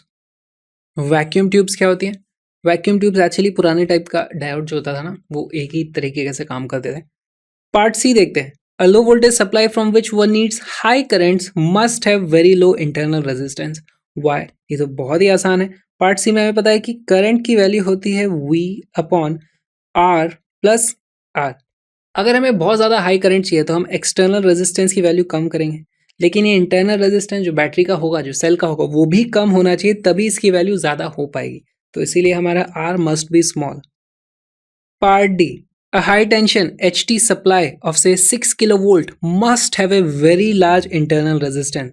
तो why? यहाँ पे अगेन हमारे पास सेम चीज़ आ जाएगी। अगर हमारे पास वोल्टेज की वैल्यू बहुत ज़्यादा है और गलती से वो शॉर्ट सर्किट हो गया, यानी आर की वैल्यू नहीं है, तो हमारे पास V बाय इंटरनल रेजिस्टेंस ये बहुत ज़्यादा हाई करंट हो जाएगा और वो सारी की सारी चीज़ डैमेज हो सकती है। तो उसी डैमेज से बचने के लिए हमारे पास इंटरनल रेजिस्टेंस की वैल्यू काफ़ी ज़्यादा होनी चाहिए, नहीं तो आग लग जाएगी, तबाही मच जाएगी, है ना। इसीलिए हमारे पास for safety by limiting I max, इसीलिए higher very large internal resistance का यूज होता है। Choose the correct alternative. Alloys of metals usually have greater or lesser resistivity than that of their constituent metal. तो metals की conductivity काफ़ी ज़्यादा होती है अलॉय से। क्यों? कंडक्टिविटी ज़्यादा इसलिए होती है क्योंकि वहाँ पर इलेक्ट्रॉन आता है और उसमें इलेक्ट्रॉन का जो फ्लो है उसमें ड्रिफ्ट ऑसिलेशंस पॉसिबल होते हैं। अब ये ड्रिफ्ट ऑसिलेशंस क्या होते हैं? आप इसको ऐसे समझो, हमारे पास एक जैसे बहुत सारे मेटल के इस तरीके से एटम्स लगे हुए हैं लैटिस में। इलेक्ट्रॉन आता है, यहाँ से इसमें टकराएगा, उधर से ये सीधे निकल जाता है। ऐसा क्यों हो पाता है? सारी की सारी आइडेंटिकल है, उनके बीच की स्पेसिंग वगैरह इस तरीके से परफेक्टली फिट है कि वो ऑसिलेशन होते आसानी से जा पाते हैं, इलेक्ट्रॉन ईजिली फ्लो कर पाते हैं। वहीं अगर मैं इसमें इन्फ्यूजन कर दूं और इसमें अलग अलग मेटल्स ऐड कर दूं तो फिर हमारे पास एक अलॉय बन जाएगा। अब अलॉय बनाए तो कोई इस तरीके से होगा, कोई बड़ा होगा, यहाँ पे कोई छोटा होगा, कोई बड़ा होगा। तो वहाँ पर ये डायरेक्टली ये इधर से हिट करने पे उधर वो सीधे निकलता नहीं है। बेसिकली ये तो इसकी मैकेनिकल एनालॉजी है। हम वहाँ पे बोलेंगे वहाँ पे ड्रिफ्ट ऑसिलेशंस पॉसिबल नहीं होते हैं अलॉयज़ में, इसलिए वहाँ पे कंडक्टिविटी कम होती है, यानी कि रेजिस्टिविटी बढ़ जाती है और हायर हो जाएगी रेजिस्टिविटी हमारी अलॉयज़ में। क्योंकि रेजिस्टिविटी बढ़ जाती है, हम बोलेंगे अलॉयज़ में रेजिस्टिविटी ग्रेटर होती है, greater. Part B. Alloys usually have much lower or higher temperature coefficient of resistance than pure metal. तो प्योर मेटल्स में हो सकता है किसी के अल्फा की वैल्यू बहुत ज़्यादा, हो सकता है किसी के अल्फा की वैल्यू बहुत कम हो। दो चार को जब मिक्स करते हैं तो एवरेज आउट हमें वैल्यू मिलती है, तो वो ना बहुत ही ज़्यादा होती है ना बहुत ही कम होती है। तो हमें एक्चुअली यहाँ पे कुछ बीच का ऑप्शन मिलना चाहिए, लेकिन वो ऑप्शन दिया नहीं है। तो इन दोनों में से किसको चुनोगे? तो हम एक्चुअली यहाँ पे चुन लेंगे लोअर को। और प्रैक्टिकली भी ऐसा देखा गया होगा कि कहीं ना कहीं कुछ और रीज़न में भी होते होंगे, उससे हमारा आंसर आ जाता है लोअर। तो this B is lower. Part C. The resistivity of the alloy manganin is nearly independent of और increases rapidly with increase of temperature. तो हम पहले भी पढ़ चुके हैं इसके बारे में कि मैंगनीन में जो अल्फा की वैल्यू होती है वो ऑलमोस्ट जीरो होती है, तो वहाँ पर वो नियरली इंडिपेंडेंट ऑफ टेम्परेचर होता है, nearly independent. And part D, the resistivity of a typical insulator is greater than that of a metal by a factor of the order. तो वो ऑर्डर कितना है, रेजिस्टिविटी कितनी ज़्यादा होती है? ये भी ज़्यादा होता है, ये भी ज़्यादा है, कौन सा वाला ज़्यादा है? हाँ, तो हम ये सेमीकंडक्टर्स में भी पढ़ने वाले हैं कि वो ऑर्डर होता है 10⁻22 के ऑर्डर का। तो पार्ट डी का आंसर हो जाएगा 10⁻22। Part A. Given n resistors, each of resistance R, how will you combine them to get the maximum and minimum effective resistance? तो ये बहुत ही आसान है। अगर हमें रेजिस्टेंस को मैक्सिमम करना है तो हम उसको सीरीज में ऐड कर देंगे। सीरीज में ऐड कर देंगे तो हमारे पास एक रजिस्टर है, दूसरा रजिस्टर है, तीसरा रजिस्टर, ऐसे n रजिस्टर्स हैं। टोटल रेजिस्टेंस कितना हो जाएगा? R plus R plus R। कितने हैं? n। तो हमारे पास आंसर आता है NR। अगर हमें मिनिमम रेजिस्टेंस चाहिए तो हम उसको पैरेलल में ऐड कर देते हैं। हमारे पास इस तरीके से यहाँ पर कुछ रजिस्टर होगा, यहाँ पर होगा, यहाँ पर होगा, यहाँ पर होगा। हम बोलेंगे 1/R effective is equal to 1/R1 plus 1/R2 और सभी की वैल्यू R है तो 1/R plus 1/R plus 1/R। इस तरीके से कितने ऐड किए हैं तो वो वैल्यू आ जाएगी टोटल N/R और हमारे पास इफेक्टिव वैल्यू आ जाती है R effective is equal to R/N। ये रहा R/N। फिर पूछा है what is the ratio of the maximum to minimum resistance. इन दोनों का रेशियो हमसे पूछा है, वो वाली वैल्यू आ जाती है R maximum divided by R minimum. R maximum था एन आर, ये था हमारा R divided by N which turns out to be N square और यही हमारा आंसर है। देखते हैं part B. Given the resistances of 1 ohm, 2 ohm, 3 ohm, how will we combine them to get an equivalent resistance of 1, 11 by 3 ohm, 11 by 5 ohm, 6 ohm and 6 by 11 ohm। तो हमें चार तरीके से इनको कनेक्ट करना है। पहले देख लेते हैं, हमारे पास ये तीन रेजिस्टेंस है, इन तीनों को अगर मैं सीरीज में ऐड कर दूं तो मुझे क्या मिलता है 1 + 2 + 3 विच इज इक्वल टू 6। तो हमें ये वाला आंसर तो मिल गया। Connect them all in series 1 2 3, तो इससे हमें मिल जाता है 6 ओम। अब एक काम करते हैं, तीनों को पैरेलल में ऐड कर देते हैं, है ना। 1 2 और 3 को पैरेलल में ऐड करो तो 1/R equivalent is equal to 1/1 plus 1/2 plus 1/3। इसका एलसीएम आ जाएगा 6, हमारे पास ऊपर आएगा 6 + 3 + 2 divided by 6 which is equal to 11/6। तो R इक्विवेलेंट की वैल्यू आ जाती है 6/11 ओम।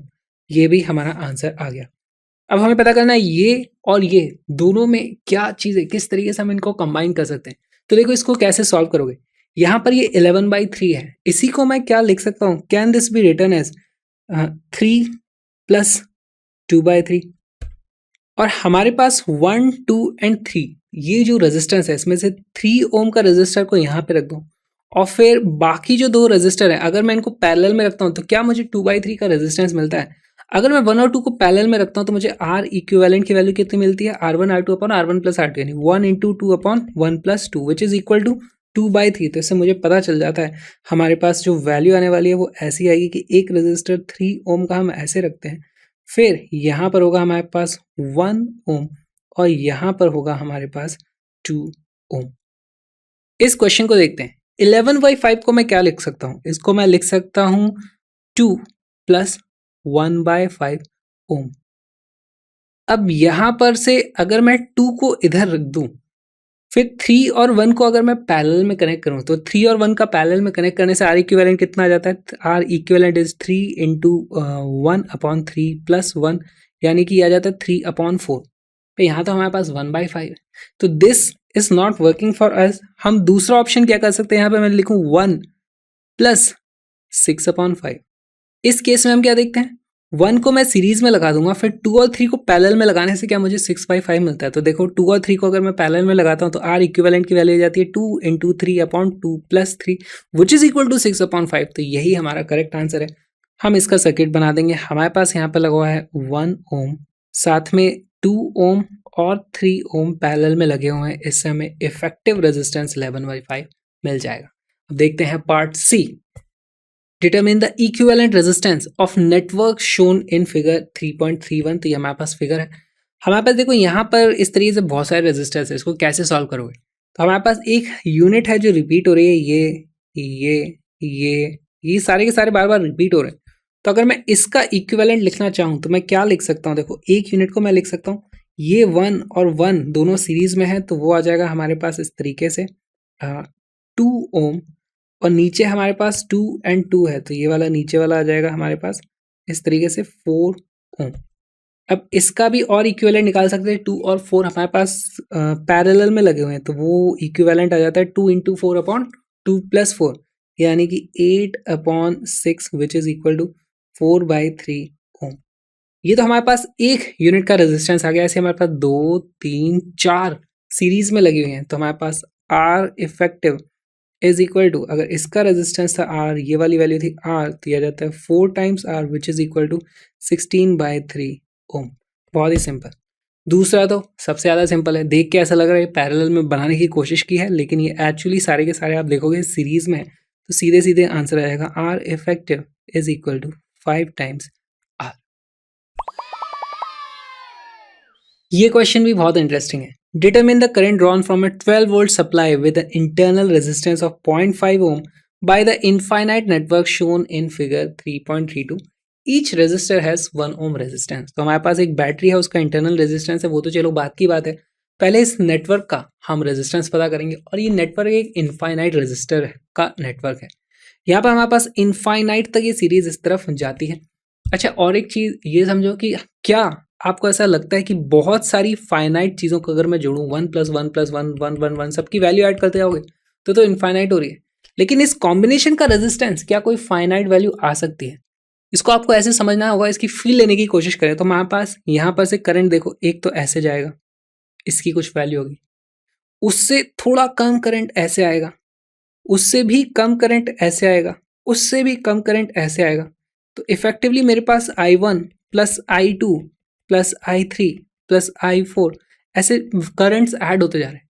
कहाँ तक ऐड होंगे? ऐसे इनफाइनाइट नेटवर्क है तो ये इनफाइनाइट वैल्यूज ऐड होती जाएंगी, लेकिन ये डिक्रीजिंग वैल्यूज हैं, है ना, डिक्रीजिंग वैल्यूज हैं. तो डिक्रीजिंग वैल्यूज अगर इनफाइनाइट हो तो उनका सम फिर भी फाइनाइट आ सकता है. जैसे हमने क्या देखा था, 1 + 1/2 + 1/4 + 1/8 + 1/16 ऐसे सीरीज को आप लेके जाओगे, इन सबको ऐड करते हैं तो आंसर आ जाता है 2.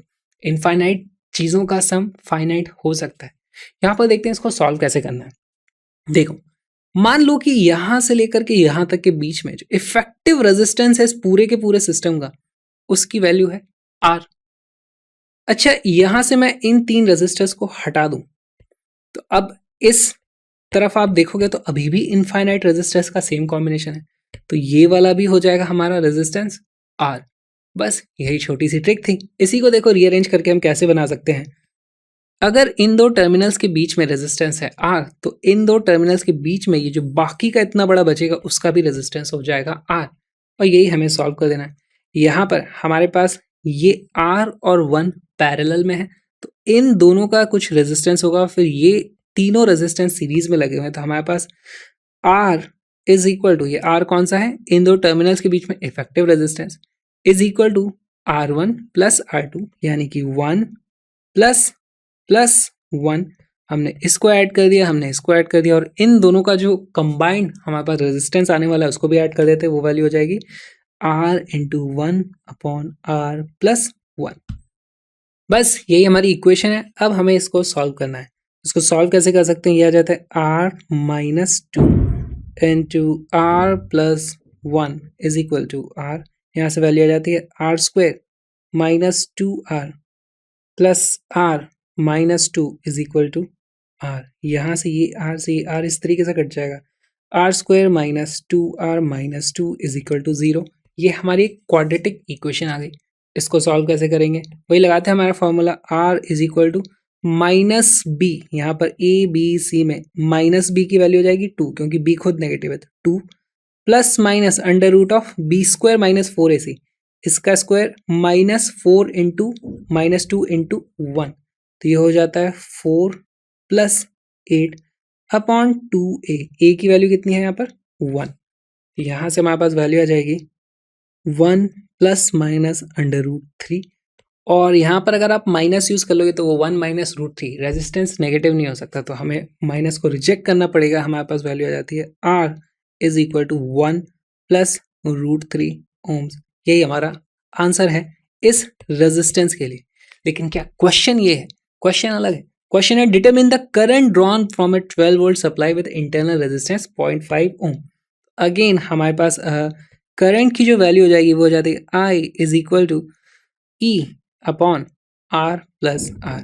EMF की वैल्यू दी हुई है 12 वोल्ट डिवाइडेड बाय रेजिस्टेंस जो हमने इफेक्टिव इस पूरे का कैलकुलेट किया था उसकी वैल्यू आई है 1 + √3, और प्लस हमारा जो इंटरनल रेजिस्टेंस है 0.5 ओम का, इसकी वैल्यू आती है 12/2.73 + 0.5, क्योंकि ये जो वैल्यू अप्रॉक्सीमेटली 2.73 ओम होता है. इसको आप कैलकुलेट करोगे तो आंसर आ जाएगा 3.72 एम्पियर. अब ये हमारा आंसर है.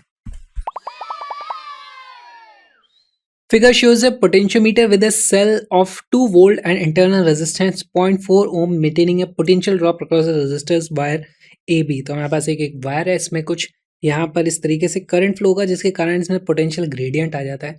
बस इस आउटर सर्किट या फिर इसको ड्राइवर सर्किट में अगर बोलूँ तो इस ड्राइवर सर्किट का एक ही काम होता है कि यहाँ पर एक करंट को मेंटेन किया जाए ताकि यहाँ पर एक यूनिफॉर्म हमको पोटेंशियल ग्रेडियंट मिल जाए।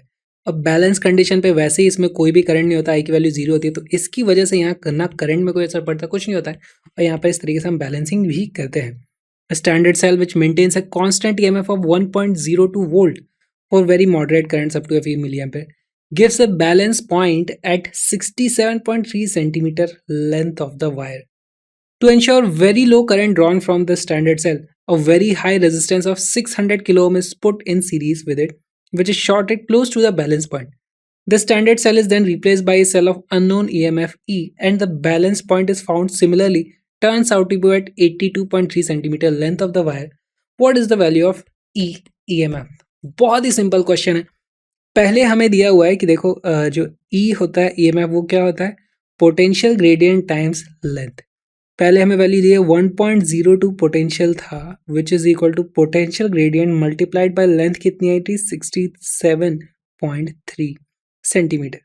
अब की बार हमें ई पता करना है, लेमडा वही का वही है, लेंथ दी हुई है इस बार 82.3 सेंटीमीटर।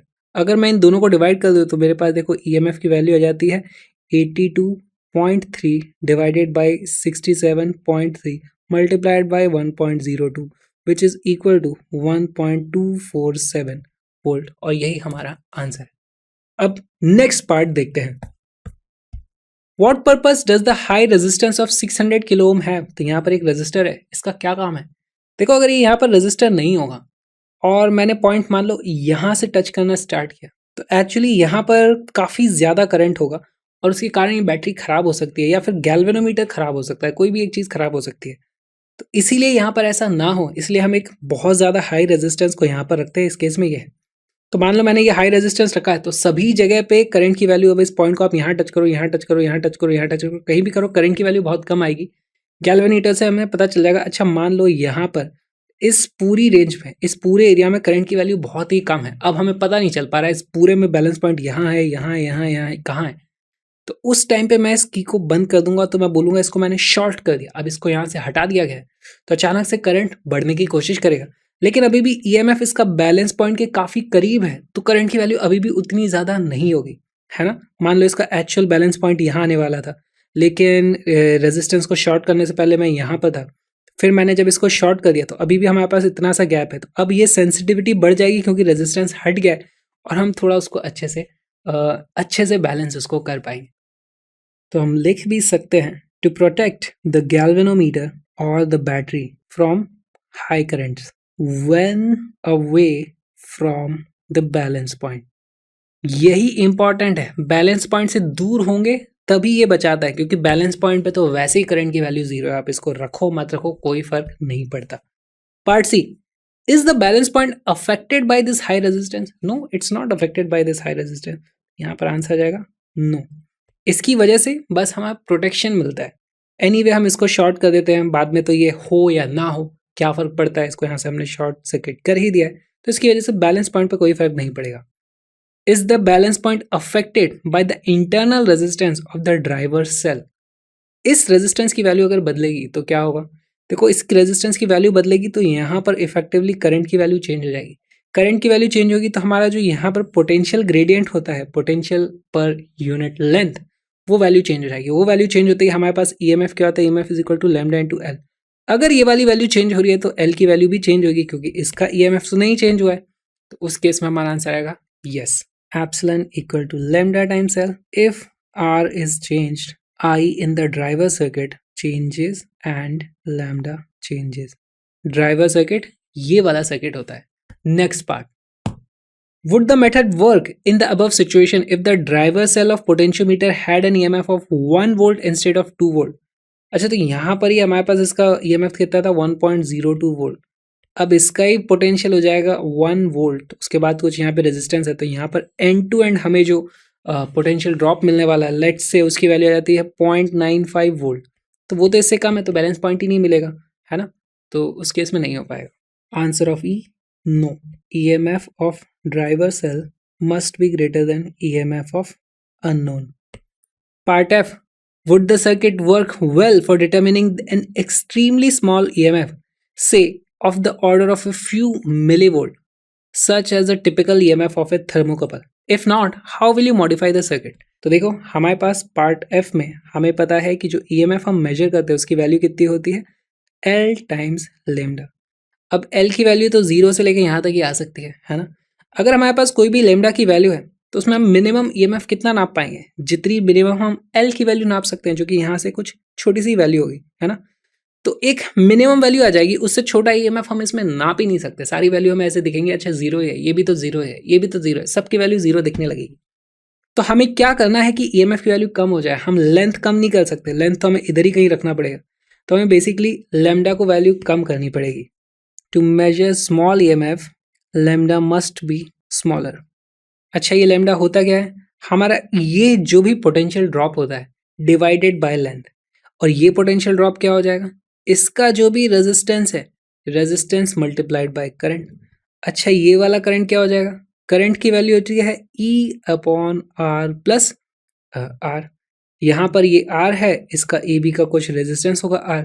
अगर हमें करंट की वैल्यू कम करनी है, यानी हमें ये इंटरनल रेजिस्टेंस बढ़ा देना, या फिर यहाँ इफेक्टिवली और एक रेजिस्टर ऐड कर देना, ताकि हमारे पास करंट की वैल्यू कम हो जाएगी। Lambda is equal to I into R of scale, यहाँ पर इसका कुछ रेजिस्टेंस होगा ना, ये वही है R scale, divided by length of scale. अब ना मैं इसे छेड़ सकता हूँ, ना मैं इसे छेड़ सकता हूँ, मैं इस I की वैल्यू को ज़रूर कम कर सकता हूँ, और उसको रिड्यूस करने के लिए यहाँ मैं सीरीज में काफ़ी बड़ा रेजिस्टेंस ऐड कर दूंगा। To decrease I, we add a large resistance in the driver circuit। यही हमारा आंसर है। Figure shows a potentiometer circuit for comparison of two resistances. The balance point with a standard resistor R is equal to 10 ohm is found to be at 58.3 centimeter, while that with the unknown resistance X is 68.5 centimeter. Determine the value of X. What might you do if you fail to find a balance point with the given cell of EMF E? तो यहाँ पर देखो हम इसको solve करने की कोशिश करते हैं। सबसे पहले यहाँ पर डायग्राम में एक स्मॉल रेजिस्टेंस यहाँ पर ऐड होगा। एक्चुअली ये स्मॉल नहीं होगा, ये काफ़ी ज़्यादा हाई रेजिस्टेंस होना चाहिए। अगर नहीं होगा ये, तो हम इस क्वेश्चन को सॉल्व नहीं कर पाएंगे। देखना अभी कैसे। मान लो यहाँ पर रेजिस्टेंस की वैल्यू बहुत ज़्यादा है, और अभी मैंने इस वाले रेजिस्टर को एंगेज किया हुआ है, यहाँ पर वो की लगा दिए, और यहाँ पर हमारा बैलेंस पॉइंट आ चुका है। तो यानी कि इधर तो कोई भी करंट नहीं होगा, तो हमारे पास करंट की वैल्यू क्या हो जाएगी, यहाँ से यहाँ सिर्फ यही करंट पास हो रहा होगा, और हमारे पास I की वैल्यू आ जाती है I is equal to E/R plus R। या तो एक वैल्यू ये होगी, या फिर दूसरे केस में वैल्यू आ जाएगी I is equal to epsilon upon X plus R। दोनों ही केसेस में हमारे R की वैल्यू बहुत ज़्यादा बड़ी है X और R दोनों से, तो हम बोल सकते हैं कि दोनों ही केसेस में करंट की वैल्यू ऑलमोस्ट सेम आने वाली है। तो हम बोलते हैं almost constant current by the cell in the outside circuit. Outside circuit में चाहे करंट इधर से जा रहा हो, चाहे आपने इधर से लगा रखा हो, करंट की वैल्यू सेम आती है, ये हमें मान के चलना है। ऑलराइट, अब यहाँ से मान लो इस तरीके से करंट जा रहा है R में से, तो इसके अक्रॉस कुछ पोटेंशियल ड्रॉप होगा। वही पोटेंशियल ड्रॉप को हमने यहाँ पर बैलेंस किया हुआ है। तो बैलेंस किया हुआ पोटेंशियल ड्रॉप कितना हो जाता है, वो हो जाता है L1 into lambda is equal to I into R। This is equation number 1। दूसरे केस में क्या हो जाएगा, हमारे पास L2 हमें पता है, लेमडा की वैल्यू यहाँ तो कुछ चेंज नहीं हुआ है, लेमडा अभी भी वही होगा, इज इक्वल टू I हमने मान रखा है कि दोनों में सेम ही था, क्योंकि ये रेजिस्टेंस बहुत बड़ा है, और यहाँ पर हमारे पास वैल्यू आ जाएगी X। This is equation number 2। अगर हम दोनों को डिवाइड कर दें तो हमें पता चलता है L2 upon L1 is equal to X upon R। X की वैल्यू आ जाती है R L2 अपॉन L1, इसकी वैल्यू आ जाती है 10 इंटू L2 की वैल्यू है 68.5 divided by 58.3 which turns out to be 11.75 ओम। यही हमारा आंसर है। अच्छा, अगर हम यहाँ पर ये रेजिस्टेंस नहीं मानते तो क्या चेंज होता, क्वेश्चन को कैसे सॉल्व करते? उस केस में हमारे पास पहली बात तो अगर यहाँ पे कोई रेजिस्टेंस है ही नहीं, तो यहाँ पर देखो पोटेंशियल की वैल्यू जो है वो तो यही रहने वाली है। इसको आप कुछ भी बदलते रहो, है ना, इसकी कोई भी वैल्यू हो, रेजिस्टेंस की वैल्यू, यहाँ पर कुछ भी करंट चेंज होता रहेगा, लेकिन बैलेंस पॉइंट चेंज ही नहीं होगा। अगर हमारे पास यहाँ पर रेजिस्टेंस नहीं होता तो बैलेंस पॉइंट चेंज नहीं होता, तो बैलेंस पॉइंट चेंज हो, यानी यहाँ पे रेजिस्टेंस तो है ही है पक्के से।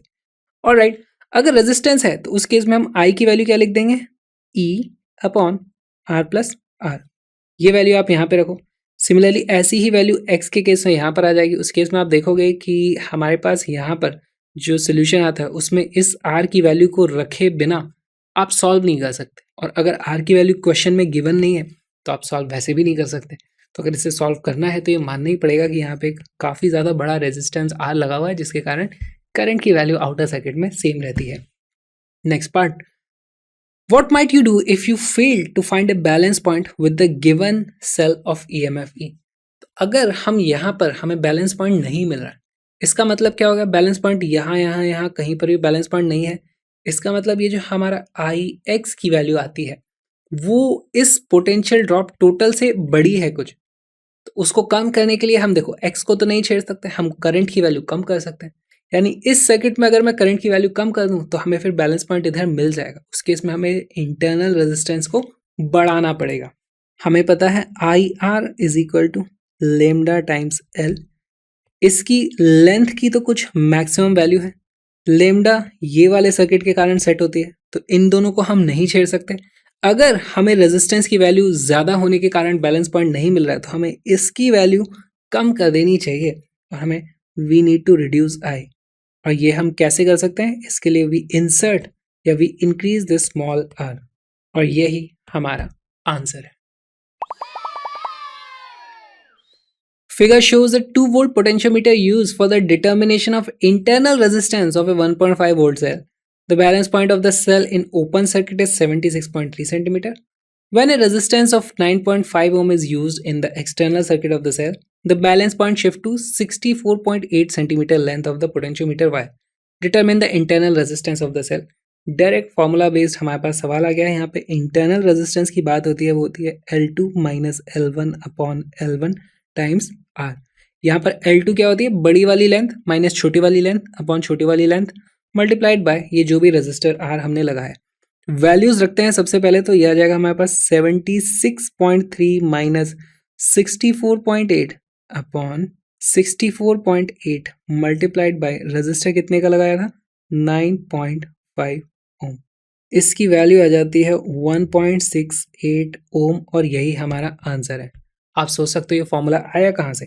तो देखो, जब हमने इसको कनेक्ट नहीं किया था तो हमें बैलेंस पॉइंट दूर मिलेगा, है ना, क्योंकि यहाँ पर EMF की वैल्यू कितनी हो जाएगी? इसके अक्रॉस पोटेंशियल ड्रॉप आ जाता है E माइनस IR, और यहाँ पर I की वैल्यू 0 है। जब हमने यहाँ पे सर्किट खोला हुआ है, यहाँ पे कोई करंट ही नहीं है, तो यहाँ पे हमें ज़्यादा पोटेंशियल ड्रॉप मिलता है, तो ये वाली लेंथ ज़्यादा आएगी। तो हम लिख देंगे लंबी वाली लेंथ जो हमें मिलने वाली है, मैं लिख दूंगा L2 is equal to lambda into L2, यानी कि जो पोटेंशियल ड्रॉप बड़ा वाला है वो हो जाएगा हमारे EMF के बराबर। दूसरी चीज़ मुझे मिलेगी लेमडा इंटू L1, जो छोटा वाला लेंथ मिलेगी, जो बैलेंस पॉइंट छोटी वाली है, उसकी वैल्यू कितनी हो जाएगी? वो हो जाता है E minus I small r, जो हमें पता करना है। या फिर इसी को मैं बोल सकता हूँ कि ये वाला पोटेंशियल ड्रॉप ही तो देखना है, मैं इसके थ्रू क्यों देखूँ? मैं यहाँ से भी देख सकता हूँ, तो मैं इसको बोल दूंगा I टाइम्स R।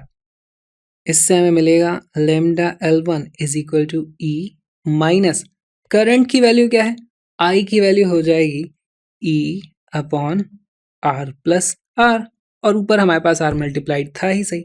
अच्छा, अब यहाँ पे देखो, दोनों जगह मैं E की वैल्यू कॉमन ले लूँगा और यहाँ पे रख दूंगा लेमडा L2, तो मुझे मिलता है lambda L1 is equal to lambda L2 1 minus R upon R plus R। यहाँ पर लेमडा की चाहे जो भी वैल्यू है इस तरीके से वो कैंसिल आउट हो जाते हैं। हमें मिलता है L1 upon L2 is equal to R upon R plus R, और इसी को आप रीअरेंज करोगे तो R की वैल्यू आ जाती है L2 minus L1 upon L1 multiplied by R। यहाँ पे L2 बड़ी वाली लेंथ है, L1 छोटी वाली लेंथ है। यही इस सवाल का डेरिवेशन भी है, और क्वेश्चन खत्म हो गया।